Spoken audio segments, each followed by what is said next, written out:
और प्यारी साथ संगत जी, मैं विनोद जो लंदन इंग्लैंड में रहता हूँ और आवाज़ के माध्यम से आप सबसे जुड़ा हुआ हूँ।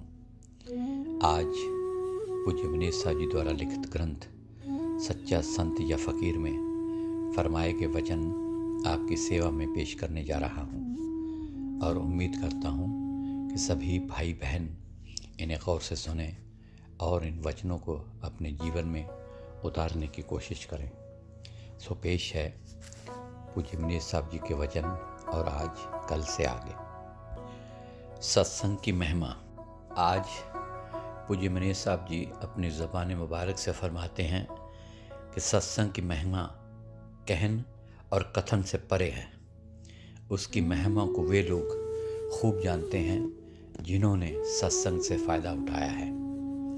पांचवें गुरु श्री गुरु अर्जन साहब जी सच्चे साधु के संग की महिमा करते हुए फरमाते हैं कि ऐ मेरे प्यारे मित्रों, मैं तुम्हें साधुओं की संगति का प्रभाव बताता हूँ कि उनकी संगत में जाकर करोड़ों पाप नष्ट हो जाते हैं, चित्त निर्मल और पवित्र हो जाता है और आत्मा जो अब तक पिंगली हुई पड़ी थी तथा रूहानी रास्ते पर एक कदम भी नहीं चल सकती थी, वह खंडों ब्रह्मांडों पर चढ़ जाने के योग्य बन जाती है। मूर्ख से मूर्ख व्यक्ति भी सच्चा ज्ञानी बन जाता है और सच्चा ज्ञानी वह है जिसकी लिव शब्द में लगी हुई है। पहली पातशाही श्री गुरु नानक देव जी अपनी वाणी में फरमाते हैं कि सो ज्ञानी जिन शब्द लिव लाई। पूज्य मनीष साहब जी आगे फरमाते हैं कि अंदरूनी आंख नानक से अखड़ियाँ बिहन जिन्ना दिसंदो मापरी। जो मालिक को देखने वाली आंख है, जिस पर मोतिया बिंद चढ़ा हुआ है, वह खुल जाती है और जीव कुल खंडों ब्रह्मांडों को देखने के योग्य बन जाता है। आत्मा जो बहुत कमज़ोर हो चुकी है और एक ईंटी के समान बन चुकी है, वह इतनी बलवान हो जाती है कि काल रूपी हाथी को भी मार भगाती है। उसको किसी यमदूत, काल या महाकाल का भय नहीं रहता। काल रूपी शेर जो बड़े बड़े ऋषियों, मुनियों, पीर, पैगंबरों को खा जाता है, इसके सामने एक बिल्ली जैसा बन जाता है और जो बातें पहाड़ जैसी अर्थात असंभव मालूम पड़ती हैं, वे तिनके मात्र जैसी अर्थात आसानी से हल हो जाती हैं और मनुष्य नाम धन प्राप्त कर लेता है जो कि अखुट खजाना है। उसकी सारी तृष्णा मिट जाती है। फिर फरमाते हैं कि मैं कहाँ तक उसकी महिमा करूं। उनकी महिमा बेअंत है और गुण भी बेअंत है। पांचवी पातशाही श्री गुरु अर्जन देव जी अपनी वाणी में इस तरह बयान करते हैं। पिंगल पर्वत पार परे खल चतर बकीता, अंधले त्रिभुवन सूझिया गुर भेंट पुनीता। महिमा साधु संग की सुन हो मेरे मीता। मैल खोई कोट अघहरे निर्मल भय चीता। ऐसी भक्ति गोविंद की कीट हस्ती जीता। जो जो कीनो आपणो तिस अभय दान दीता। सिंह बिलाई होए गयो तृण मेर दिखीता। श्रम करते दम आड़ कौते गनी घनीता। कवन बड़ाई कह सक बेअंत गुनीता। कर कृपा मोहे नाम दे नानक दर्श रीता। इससे आगे महात्मा चरणदास जी भी इसी तरह फरमाते हैं कि मैं सत्संग की महिमा का क्या वर्णन करूं। सच्चे सत्तों के सत्संग के लिए देवी देवता भी तरस रहे हैं। फरमाते हैं सत्संग महिमा बड़ भाई स्मृति वेद पुराण गाई। मुनि वशिष्ठ कहो या ही भेवा साध संगत को तरसें देवा। महात्मा चरणदास जी फिर आगे फरमाते हैं कि उनके एक घड़ी के सत्संग की महिमा हजारों वर्षों के जपों और तपों प्रेम पूर्ण पूजा से अधिक है। फरमाते हैं तप के बरस हजार हों, सत्संग की घड़ी एक, तो भी सरवर ना करे सुखदेव किया विवेक। इसी तरह मौलवी रूम साहब भी फरमाते हैं कि सच्चे संतों की एक घड़ी की संगत 100 वर्षों की प्रेम पूर्ण बाहरमुखी बंदगी से अच्छे है। अपनी मसनवी में वो इस तरह फरमाते हैं कि हम नशीनी साअते बाओलिया बेहतर अज सत साला तायत बेरिया। दुनिया में वह ही व्यक्ति सच्चा, सियाना, पंडित, सच्चा, बहादुर और सच्चा बुद्धिमान है जो सच्चे फकीरों की संगत में जाकर मालिक का नाम जपना सीखता है, क्योंकि इस प्रकार से जपा हुआ नाम ही दरगाह में स्वीकार होता है। पांचवीं पातशाही जी फरमाते हैं कि सोई चतर सियाणा पंडित, सो सूरा सो दाना, साध संग जिन हर हर जप्यो, नानक सो परवाना। इससे आगे पूज्य मनीष साहब जी अपनी ज़बान मुबारक से फरमाते हैं कि संतों के सत्संग में जाने से हमें अपनी गलतियों, खरमस्तियों और कमज़ोरियों को पता चलता है और ईश्वर प्राप्ति का मार्ग मिलता है। और इसके विपरीत संसारिक मजलिसों में शामिल होने से हमारे अवगुण भी गुणों की शक्ल में दर्शाए जाते हैं, जिस कारण हम पाप करने में पहले से भी बढ़ चढ़ कर भाग लेने लगते हैं। भगवान विष्णु ने राजा बलि से पूछा कि तुम सज्जनों के साथ नरक में जाना पसंद करोगे या दुर्जनों के साथ स्वर्ग में। उसने तत्काल उत्तर दिया कि सज्जनों के साथ नरक में जाना पसंद करूँगा। पूछा क्यों? तो जवाब दिया कि जहाँ सज्जन है वहीं स्वर्ग है और जहाँ दुर्जन है वहाँ नरक है। दुर्जन स्वर्ग को भी नरक बनाकर छोड़ते हैं और सज्जन नरक को भी स्वर्ग बना लेते हैं। सज्जन लोग जहाँ भी जाएंगे वहाँ पर ही स्वर्ग बन जाएगा। यही वजह है कि कितने ही धर्म स्थान जो कि किसी मौके पर स्वर्ग बने हुए थे, आज नरक की तरह बने पड़े हैं। वहाँ प्रेम, भक्ति और निम्रता जैसे गुणों के स्थान पर ईर्ष्या, द्वेष तथा वैर विरोध के अड्डे बन गए हैं। जहाँ कहीं कोई भक्ति वाला पुरुष बैठ जाता है, वहीं पर स्वर्ग बन जाता है। सच्चे संतों का दरबार या मंडल एक रूहानी कॉलेज है। पूज्य मनीष साहब जी आगे फरमाते हैं कि सच्चे संतों का दरबार एक ऐसा रूहानी कॉलेज है जिसमें प्रेम और परमार्थ का प्रयोग या कोर्स करना सिखाया जाता है। उनकी शिक्षा सब ग्रंथों और शास्त्रों का निचोड़ होता है। उनकी संगति से एक मूर्ख से मूर्ख इंसान भी जल्दी ही अच्छा बुद्धिमान बन जाता है और बड़े बड़े पढ़े लिखे ज्ञानी उसकी विद्वता देखकर हैरान रह जाते हैं। उनके सत्संग में नेक विचारों की अमृत भरी धारा बरसती है, जिसको सुनकर जीव को अपनी सुध आती है, आंखों से मोह माया की पट्टी उतरती है और जीवन के सही मूल्य का पता चलता है। उनके मंडल में शांति, प्रेम व टिकाव से परिपूर्ण रोएं चलती हैं, जिससे मन की सारी तपश, जलन और आशा तृष्णा शांत हो जाती है। वैर, विरोध व ईर्ष्या, द्वेष हृदय से निकल जाते हैं। मन निर्मल, शांत और स्थिर हो जाता है और मनुष्य सरलता से मन और इंद्रियों पर काबू पा जाता है। तुलसीदास जी भी अपनी वाणी में इस बात को इस तरह फरमाते हैं, सुरत साध संग ठहराई, तब मन थिरता सुरत पाई। आगे पूज्य मनीष साहब जी फरमाते हैं कि संतों के सत्संग में जाकर सच्चे मालिक के प्रेम की दात मिलती है, जिसको पाकर हृदय से दुनिया का सारा मोह निकल जाता है। उनकी संगत में तात पराई नहीं रहती, ना कोई बैरी रहता है और ना कोई बेगाना। छोटे बड़े, ऊंच नीच सब अपने भाई दिखाई देने लगते हैं, सबसे प्यार हो जाता है। वहाँ जाकर ही यह बात मन में बैठ जाती है कि दुनिया 4 दिन की माया है। दुनिया की दौलतें, जायदादें सब यहीं रह जाएंगी। दुनिया की चीज़ें जैसे देश, कौम, यार, दोस्त, रिश्तेदार, औरत व बाल बच्चे कोई भी साथ नहीं जाएंगे।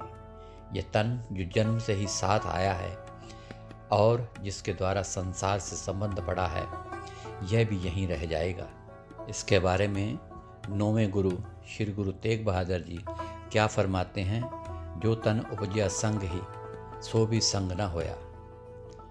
पूज्य मनीष साहब जी आगे फरमाते हैं कि संसार और उसके पदार्थों के प्रति आसक्ति न रहने पर मनुष्य घर बार, बाल बच्चों में रहता हुआ और उसके कामकाज करता हुआ सच्चा बैरागी बन जाता है। जब मन में यह बात अच्छी तरह बैठ जाती है कि सिवाय मालिक या सतगुरु के तेरा कोई साथी नहीं है, तो भजन का शौक पैदा हो जाता है।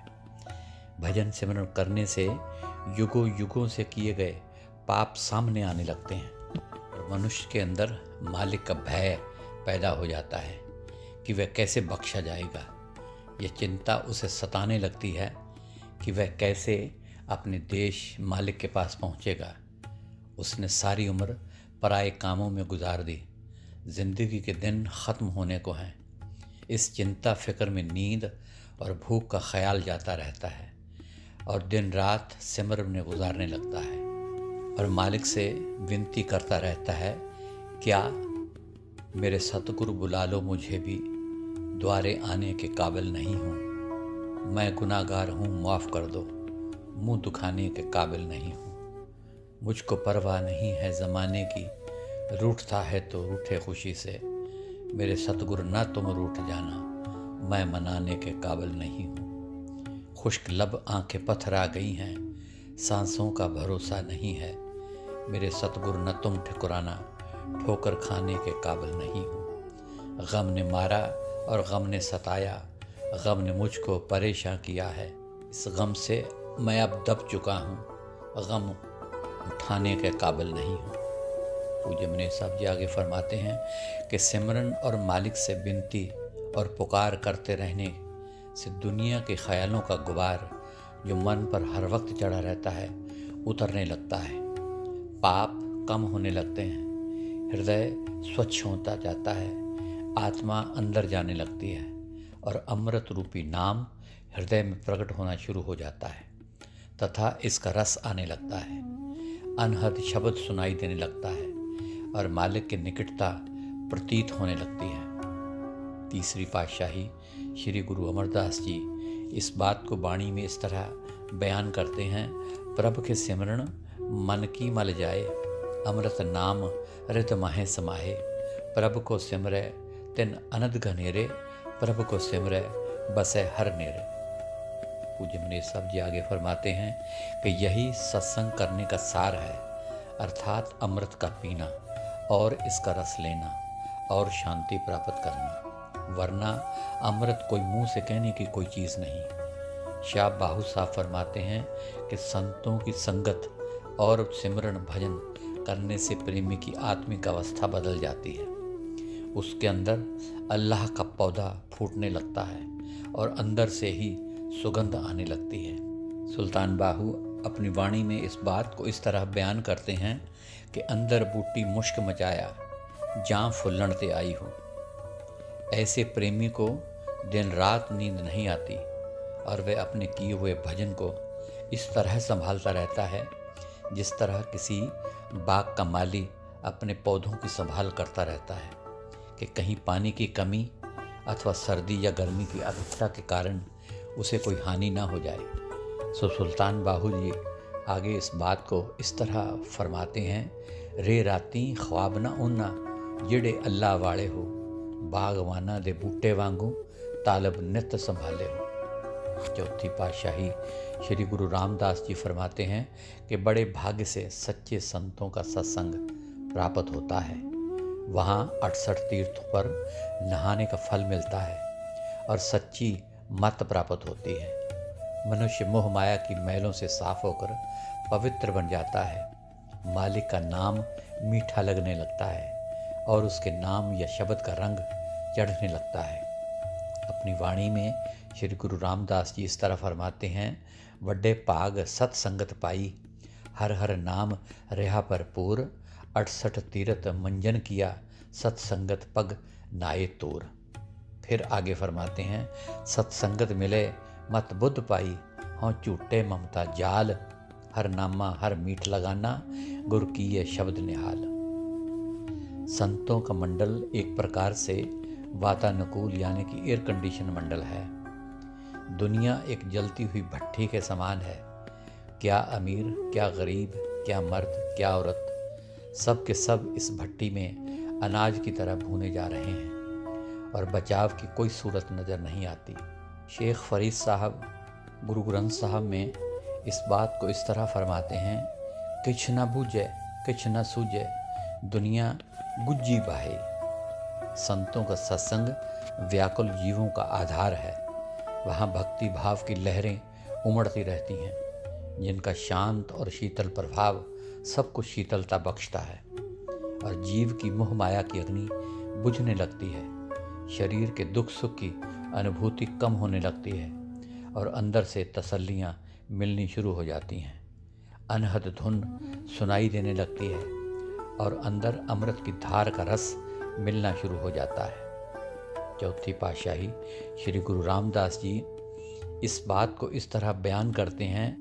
सत्संगत साध पाए वड पागी, मन चलतो भयो अरूढ़ा, अनहत तुनि वजह नित वाजय, हर अमृत तार रस लोड़ा। ये जीव सतगुरु के निकट पहुँचने के चिन्ह हैं और ऐसा जीव स्वयं ही मालिक या मालिक का रूप बन जाता है। इसके बारे में कबीर साहब जी इस तरह बयान करते हैं कि कबीर गुर लागा तब जानिए, मिटे मोह तन अताप, हरक सोग दाजे नहीं, तब हर आपे आप। आगे इस बात को पांचवी पातशाही श्री गुरु अर्जन साहब जी इस तरह फरमाते हैं कि संतों की संगत में आई हुई संगत की सतगुरु स्वयं प्रतिपालना करता है। वहाँ पर मन निर्मल हो जाता है तथा जीव सतगुरु के दर्शन के योग्य बन जाता है और जन्म मरण के बंधन छूट जाते हैं। और वाणी में इस तरह फरमाते हैं, साधु संगत निर्मला, आप करे प्रतिपाल, जन्म मरण की मैल कटिए, गुरु दर्शन देख निहाल। संतों का दरबार या मंडल मालिक की कचहरी है। जिमने साहब जी आगे अपनी ज़बान मुबारक से फरमाते हैं कि संतों का दरबार या मंडल जहाँ वे सत्संग फरमाते हैं, सच्चे मालिक की कचहरी है, जिसमें जीव को जो मालिक से मिलने की सच्ची लगन रखते हैं पेश होते हैं। सब जीवों को काल के हुक्म से काम क्रोध लोभ मोह अहंकार ने अपनी जंजीरों से बांध कर रखा हुआ है। जब संतों के दरबार में पेश होने वाले जीव सत्संग के दायरे में जाते हैं तो ये सब के सब अपनी अपनी जंजीरें खोलकर दूर खड़े हो जाते हैं। जिस तरह जब किसी जज की कचहरी में मुलजिम को पेश किया जाता है तो उसकी हथकड़ियाँ खोल दी जाती हैं और सिपाही कमरे से बाहर खड़े रहते हैं। जब मुलजिम पेशी से वापस जाता है तो उसको फिर से हथकड़ियाँ लगा दी जाती हैं।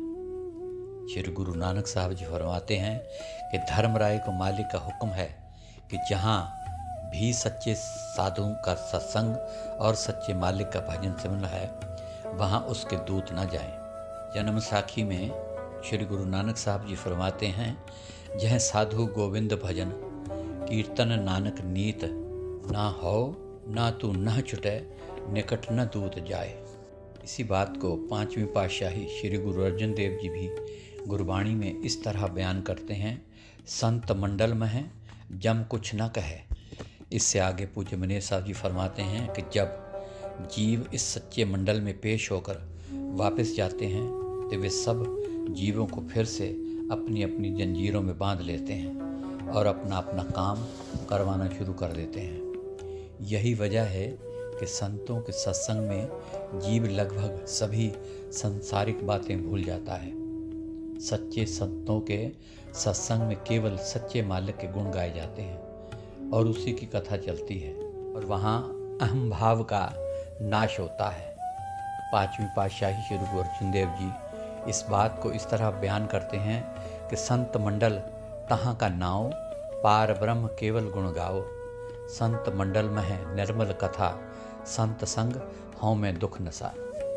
इससे आगे पूज्य मनेर साहब जी फरमाते हैं कि प्रभु के गुण गाने और उसकी कथा सुनकर उस पर अमल करने से सांसारिक कार्यों और इंद्रियों के भोगों का चिंतन मन से कम हो जाता है और मनुष्य के अंदर सुख और शांति प्रेम का सरोवर फूटने लगता है। मालिक से मिलने की व्याकुलता प्रबल हो जाती है।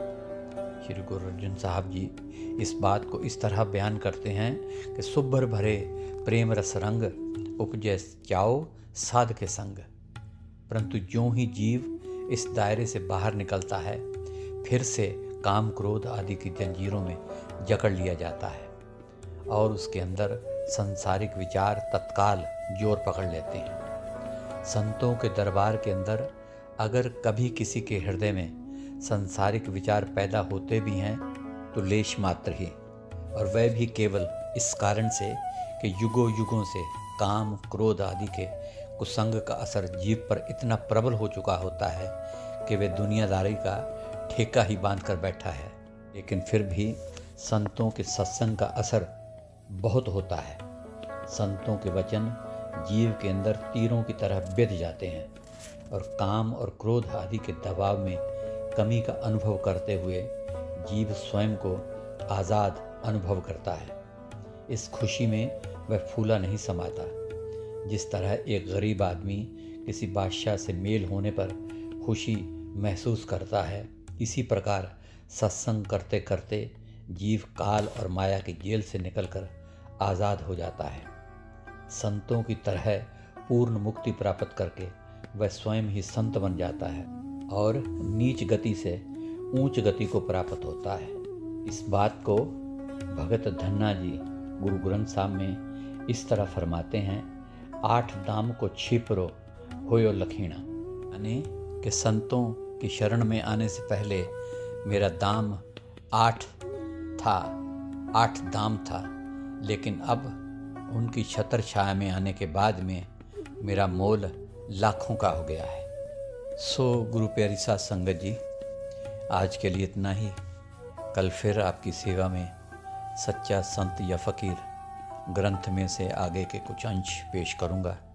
तब तक के लिए इजाज़त दीजिए और मेरी तरफ से आप सभी को प्यार भरी धन धन सतगुरु तेरा ही आसरा, हाजिर नाजिर जिंदा राम तेरा ही आसरा कबूल फरमाएं।